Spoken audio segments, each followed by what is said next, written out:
Channel 13 News starts now.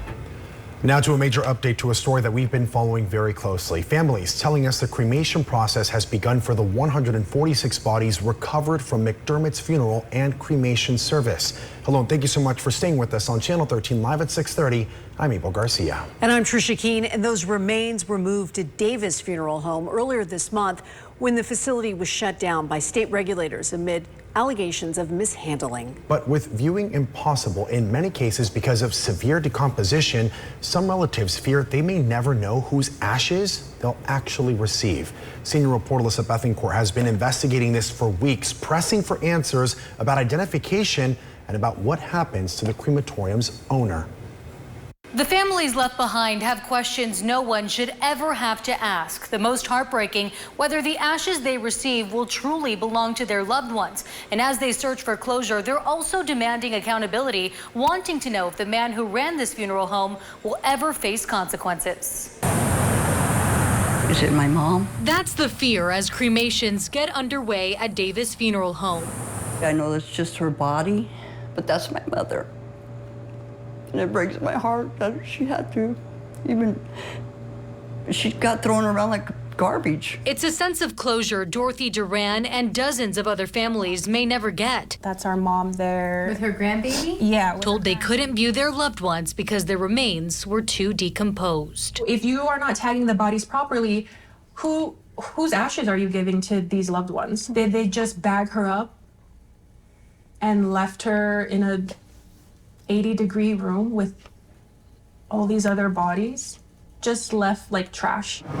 State regulators shut McDermott's down after recovering 146 bodies. The board's main complaint, the funeral home left at least 8 bodies uncremated or unburied for months. Nevada law requires that remains be handled within a reasonable time, though the law doesn't define how long that means. Investigators say what they found inside was disturbing. Photos documented fluids from a body dripping onto another. In a separate case, a body was left in a cooler without a lid, the face fully exposed. Coroner said it was pretty bad. You know, that's the worst she's ever seen. We've asked the Nevada Attorney General's office and LVMPD if they've launched their own investigations, whether charges are coming or if the case is being referred elsewhere. LVMPD tells us it has no open investigations at this time. The Attorney General's office has yet to respond. Why isn't he in jail?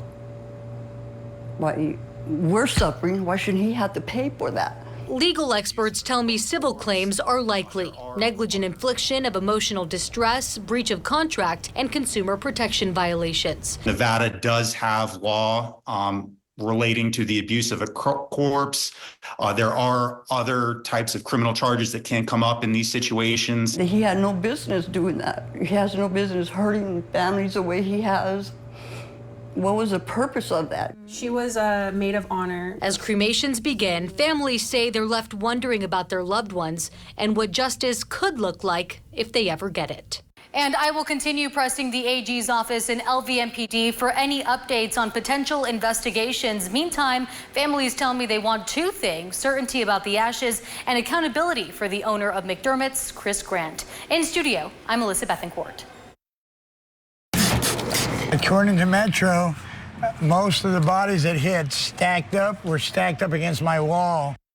And last week, we also introduced you to Michael Trotta. He owns a graphic design business next door to McDermott's. Now, he posted signs with Chris Grant's contact information after the funeral home closed. Well, now, Trotta says that decision is costing him. He claims the property owner is forcing him out of his storefront, even though he says all he was trying to do was help families find answers. Why take this extra step? So this way, if the families come, they have a phone number at least to call. And Trotta has a GoFundMe to help him with the cost of relocating. And you can find details about this story on KTNV.com. All you have to do is scan the QR code on your screen right now.